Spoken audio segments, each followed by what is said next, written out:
Hey there, Not So Wimpy Teachers. It's Jamie, and I want to chat today about planning out a full year of your writing instruction. And it might seem kind of crazy to be talking about this right now. It's like the end of the year and you're just in survival mode, and I totally get that. Go ahead, tell me in the comments. Yes, I'm in survival mode right now. I get it. The end of the year is tricky, and the end of this year is even trickier than usual. But I think it's really important as we come to the end of a school year that we start to reflect on ways that we want to improve to be more effective. But also, I really want you to be protecting your time and your energy. So it's not just how I can be a better teacher. I think that the biggest part of being a better teacher is taking care of you and your time. And I think you've all heard that a million times, but it's so hard to put into practice. One of the reasons at the end of the year I start thinking about next year is so that I don't spend my entire summer having to stress about it, but also because right now, while it's fresh in my mind, I know the things that didn't work, I feel like I can come up with more creative solutions so that I don't end up in the exact same place next year.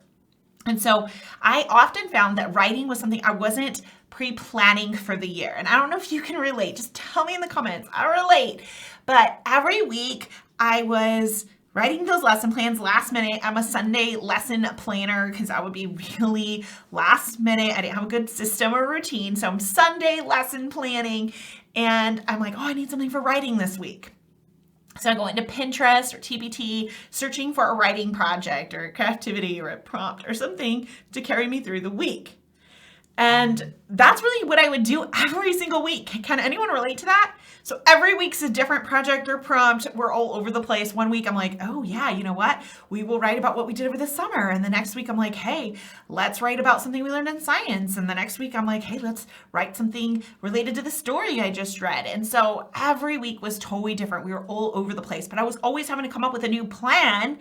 And so it took me longer to plan and prep, but also my students weren't really doing that well in writing. And it took me a while to realize they weren't doing that well in writing because I was not spending the time on a writing genre and really allowing them to learn the skills and master them before we moved on. We were just doing project after project after project. So they were just learning how to finish that writing piece, not learning how to be a better writer in general. So if you can relate, just say, I relate. It's fine. It's totally normal. And I just realized that I could do better. And in the process of helping my students do better and love writing more and be better writers, I was actually going to save myself so much of the stress of coming up with new projects every single week. And so it was win-win. I was gonna be happier, my students were happier, and you can't beat that. So I wanted to just give you a few tips today, but I also want to give you a freebie. So make sure you grab it. I put together a pacing guide for you for writing for the whole year. I did this because I wish I'd had it. The first several years I was teaching writing, I just didn't know what to teach or when to teach it or how long to spend on it. And I felt like I had to guess. And the crazy thing, I am at a Common Core state, but even if you're not, I think if you look at your standards, you probably see something similar, is that reading and math have a lot of different standards. They break them down quite a bit, right? They don't just say learn multiplication, but they break it down to different strategies or levels that students need to get to. But in writing, it's like, write opinion essays, write informational reports, write narratives. There's not a lot more detail to it. And so it didn't break it down and tell me all the different skills that I needed to master at each grade level. That was up to me to figure out, and it took me a long time to figure that out.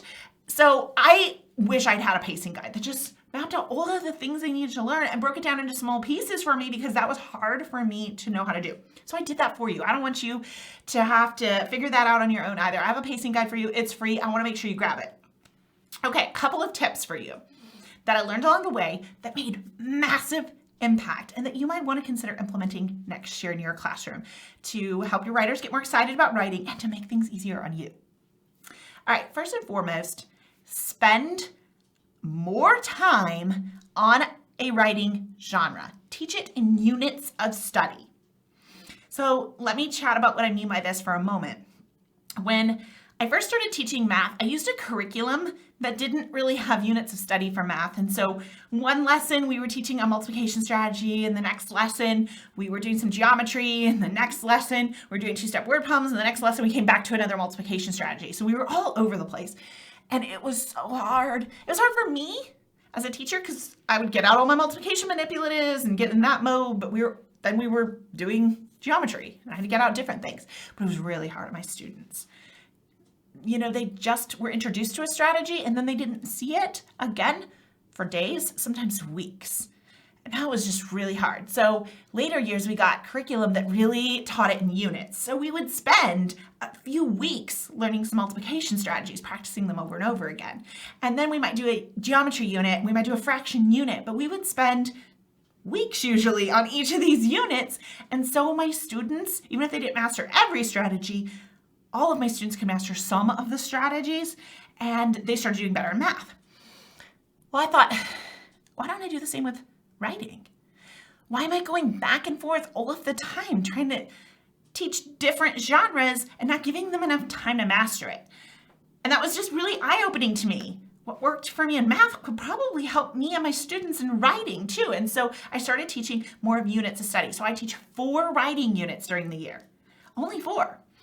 I teach a personal narrative unit, a fiction narrative unit, an informational unit, and an opinion unit. These are the types of writing that are mentioned in Common Core standards. And so yours might be slightly different, but the biggest tip I want you to get out of this is I spent 8 weeks on my opinion unit. 8 weeks.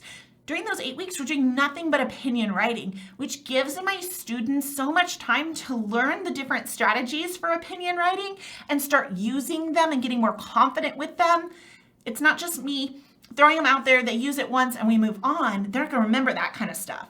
So I spent 8 weeks on a writing unit. And people ask me all the time, don't your students get bored? No, they don't. They actually get excited because they're more confident. And you love to do things that you're more confident about. So when I was giving them different prompts every week, they weren't very confident, they didn't love it. But when we started the opinion unit, they felt that way. But a couple weeks in, they're like, oh, I'm starting to get this. I'm excited, now I understand. So they actually had confidence, which led to more excitement and far better writing pieces. So consider making limiting the number of units you do and spending a good deal of time on a unit so that your students really get that opportunity to master it. All right, second thing I get asked all the time is what order I teach these units. And I want to start by saying, you know what, if your school says you have to teach it in a different order, teach it in a different order. This isn't like you have to do it this way, your students won't learn how to be good writers. It's just not. Some teachers have to do a certain pacing guide that their school has required, and that's okay. Work within the confines you have. But others are like, I have no idea. They're telling me nothing. They're giving me nothing. Help. I'm going to tell you the order that I ended up loving the most, okay? First and foremost, I started the school year with personal narrative. Couple different reasons for this. One, it was great at the beginning of the school year for my students to be writing personal narratives. It helped me get to know them because a personal narrative is something that actually happened to you. So they're writing about their families, their friends, their hobbies, things that they've done with their loved ones, which helped me to get a better grasp of who my students were, what they valued, what was important to them. And I think that helped with us bonding really early on. So that's one great reason to do it. Also, personal narratives are actually pretty difficult pieces of writing. And they include dialogue and paragraphs, having a good lead and conclusion, and just having that small moment. There's tricky skills involved in a personal narrative, but the thing is, every student has a story to tell.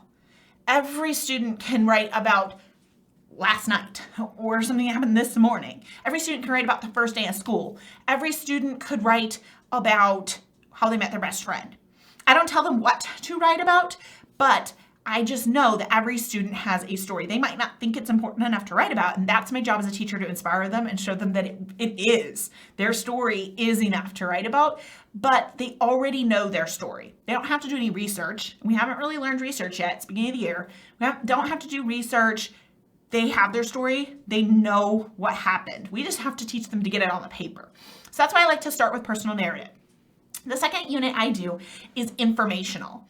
Now, one reason I do it second is because at this point in my reading instruction, I'm starting to do informational text as well. And I love that in reading and writing, we're talking about informational text the whole time. So they're really getting inundated with examples of informational text and really learning what it is.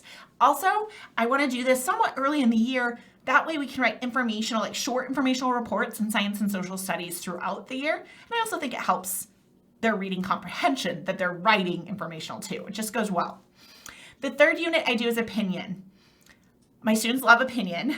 I love to do it after informational because some opinion topics you need to do research for. So if we've already done research through our informational reports, they're more prepared to do the research for their opinion essays. I also need to do it before testing.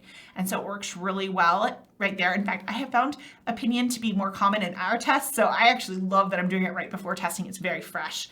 And it's reviewing those informational skills, the research and the facts. And finally, I end my year with fiction narrative. One, it's super fun. Some of my kids have been waiting all year, like, I just want to make up stories about aliens and flying monkeys, or maybe they want to do realistic fiction, but they want to make something up. So it's fun for my students, which I love, love, love getting to do that fun stuff at the end of the year. It also reviews all those skills from the beginning of the year when they were a new second grader or a new third grader. So they're reviewing dialogue and those paragraphs and the leads and the small moments. And it's been so long since we've been writing personal narratives that it's good to review at the end of the year. I like that about doing fiction at the end too. It just bringing back, reminding them of the skills they've learned for the year. So the order I teach, remember I do 8-week units of study. I do personal narrative, then informational, opinion, and then fiction narrative. I found that to be really successful. So the question I get is, but when do you do all the text-dependent writing, like a compare and contrast essay? That's really important type of writing, because it's often tested, right? Well, first of all of the stuff you're doing in your opinion, your informational, and your narrative units, they are preparing students to be able to do those topics too. You are teaching leads and paragraphs and small moments and endings and how to support their opinion. Those types of things are actually going to come in really handy even in text-dependent writing. But I love to do text-dependent writing in reading. It goes so nicely. We read a text, we write about the text. I'm mixing reading and writing. So we don't just write during writing workshop. During writing workshop, I'm teaching new skills and strategies, and then we're practicing and implementing right away. But during reading, we're going to take some of those same strategies we've already learned and write about what we're reading about. It helps to demonstrate comprehension and also prepares my students to be able to write to those prompts that they may have to write for reading, like in the tests. So that's when I do a lot of my text dependent. It's awesome to do it during your reading groups, to be able to work with a small group of students on text dependent writing. You can also do a whole group using your read aloud as the text. That way everyone has the exact same text background, and then you can work on teaching the different skills for text dependent writing. But I love to do that during reading. It just really fits nicely, but you're able to continuously say, remember in writing workshop when we learned how to do X, Y, and Z. So you're pulling all of the skills that you've already been teaching them and just adding the component of going back to their text. So that's how I was able to teach all of the different writing standards and have my students do really well on testing and become lovers of writing. That's how I planned out my year. So I hope that gives you just a little something to start with, but make sure you're grabbing the link to that free pacing guide. I think it will really inspire you, show you how we can break down the opinion unit or the informational unit into small bite-sized pieces that last for 8 weeks. Because a lot of people are probably like, how did you spend 8 weeks on it? There's so many skills to teach. So check out that pacing guide. Then it's already done for you. Print the pacing guide and you know exactly what you're going to teach each day next year. And I hope that really helps to make it easy for you. Enjoy these last few weeks of school. Have a not so wimpy day.